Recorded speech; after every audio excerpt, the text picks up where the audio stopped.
Hey Gear Seekers, I'm Nick. Today we're checking out a case from Aerocool. It's called the Aero One. It's got 4 included fans. Yeah, let's do a build and see if this is any good. We're gonna do the usual things. We're gonna test thermals. We're gonna do all that jazz. So let's get right into it.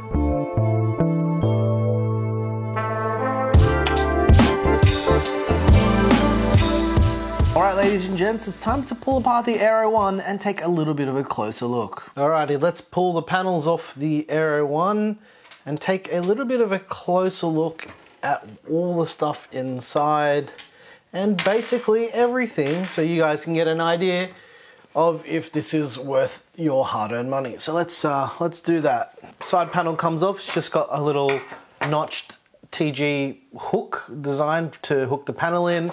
There's an included front filter that sits behind the front fans. I've seen this with some Antec cases as well, so this is pretty normal. These are actually quite effective, but we'll talk about that in a minute. Let's get the back side off. First up, there's a bag with all the screws and everything that comes with the case.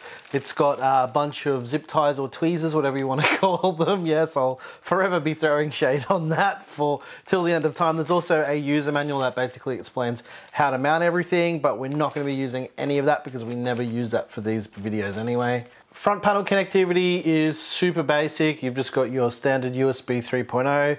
You've got your front panel audio, as well as the lights and switches and everything to make your computer turn on and tell you that it's on and everything like that. So yeah, as far as hard drive mounting and SSD support, you can put 2 3.5-inch spinning rush drives in the basement here. This whole bracket is completely removable as well. And the case will also take up to 3 2.5-inch SSDs as well. So again, pretty standard stuff. The case is pretty short as it is, like its overall total size. So for power supply support, you're probably looking at, I'm gonna say 160 mil max, including all the cables and everything that come off the power supply. So 160 is probably where you're looking at. However, you can put a longer power supply in if you're not using spinning rush drives by removing this bottom cage as well. So you do have options, but yeah, just be aware that you will really need to take into account the size of the power supply that you want to use if you're going to be buying this case. In terms of motherboard support in the Aero One, you're looking at ATX, micro ATX, and also mini ITX as well. So again, pretty standard stuff. It won't fit eATX, but you're probably not going to be building an eATX in a case like this anyway, so yeah, no surprises here.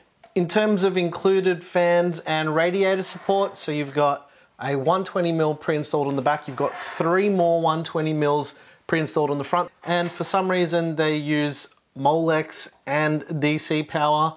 These are not PWM, but given the price of this case, which is at the time of filming 85 Australian dollars, I don't know the US price right now, it's actually not a bad deal at all because you are getting 3 included fans, but having them without the Molex probably would have been more ideal.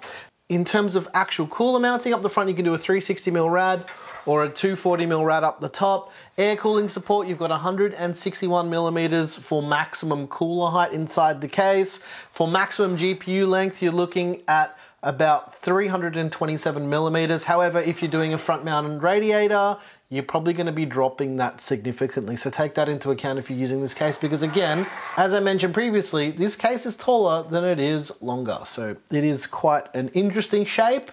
So all of your dimensions will really have to be taken into account here. For dust filtration, you've got a magnetic front fan filter that sits up the front. It literally just sticks to the inside of the case. Pretty straightforward fan filter. We'll deal with that after. And also another one for the top of the case as well. So yeah, it is nice that these are magnetic and then these are included. So I'll give them points for that. The front panel is completely open, so it's not restricted at all. I can see this actually having pretty decent thermals if we didn't use the front filter, which will probably hinder that. So we will test with both of those things, but actually removing the front panel is pretty easy. You just pop it off. The design is actually, it's not too bad. I don't hate it. It's got this faux carbon fiber finish along the edge. It is very, what's the word? It's very tactile, so you can feel it. But obviously, this isn't real carbon fiber, because if it was real carbon fiber, this case would probably cost about $2,000. But yeah, carbon fiber is some really expensive stuff. But yeah, it is a nice little finish, and I do think it actually looks pretty interesting. I don't hate that. For the build section, I'm gonna be removing these. These ones will all be gone, and even just spinning them by hand, I can tell that these fans are going to be loud. One thing about this case and the included fans that really does not make sense to me, and like I'm saying this because it's 2020, and I mean, even in 2015 this wasn't acceptable. Why are there Molex power connectors on these fans? We don't need this. It's 2020. Like I said, in 2015 you wouldn't even see this. So get rid of these. I know they probably have stockpiles of fans they've had sitting there for years and they need to use them somehow, so they include it with these cases.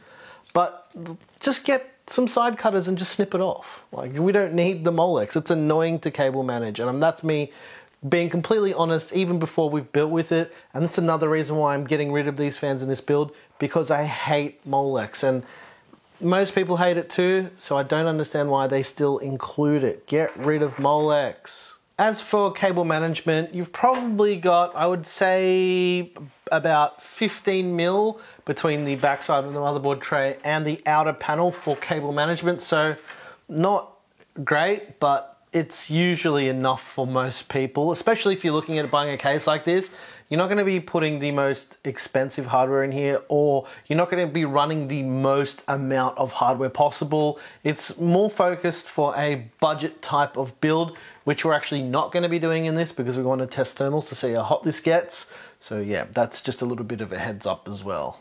In terms of front panel I/O, or rather top panel I/O on this case, you've got two USB 3.0 ports, you've got a headphone and a microphone jack, you've got a hard disk and power light, and the power button as well, and they both have that budget power button sound. One thing that I will give Aerocool credit for from the get-go and before we even start building is they've changed the rubber feet on the bottom of their cases so they don't mark your desk anymore and they don't get stuck and they're not like this gummy, disgusting rubber anymore. So yeah, it's just foam feet, which, I mean, it's a weird thing to pick out, but when you build as many PCs as we do, and especially on this white table surface like we build here, it makes so much mess, and I constantly have to clean the table as I'm filming because they would usually mark the table. But yeah, they actually changed these because every other Aerocool case we've ever had has done this, and it's frustrated me to no end. So thanks for listening and putting new feet on your case. My initial impressions of the Aero One is the case is okay. Cable management's probably going to be tricky, but let's do a build and find out, and then chat about all of that at the end of the video. So let's get into it.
Alrighty ladies and gents, hope you enjoyed the build in the AeroCool Aero 1. Let's quickly chat about the thermals. You're seeing them on screen right now. What you're seeing is this case is a little bit deceiving with its thermal properties, but I suspect it's more to do with the 240mm AIO and the 3800X, considering the 3800X is a very, very hot CPU. Overall, it's not too bad, but it's not great. If you were to be doing a build in this case, one thing I would highly suggest is removing the front filter. It just hinders the airflow. It doesn't help it at all. You can always clean your computer and the temperatures can be cooler, but yeah, I would prefer to have a quieter, cooler computer than any computer that is loud, and it can be filled with dust, I don't care. All right, let's quickly chat about the parts. The CPU's the AMD Ryzen 7 3800X. To cool the 3800X, we'll use the Aorus AIO 240. It's got the little screen on it. You can do all of the things, and that's why I decided to use it, because it's got a screen on it, and I don't know, kind of fits this build. The motherboard that we use to put that 3800X on is the Aorus B550 Master. We use 16 gigs of Team Group ARGB Extreme RAM at 3600 MHz. The GPU is the Gigabyte RTX 3070 Gaming OC. We actually did a little bit of a ting with it the other day, and you can check it out in the top right hand corner if you want to see what I said about this GPU. All of the fans in the case, I pulled out the stock ones that come with them because they're just too loud, and Molex, you already heard what I said about all that. But we use the Antec Prism fans. I love how these fans look, and every time we use them, you guys love them, so I decided I wanted to use it. The cable extensions are Cooler Master cable extensions. They're pretty easy to get, pretty readily available, and I think that's basically it for the parts. I don't think I missed anything, and if I did miss anything, there's a PC part pick list down below in the description.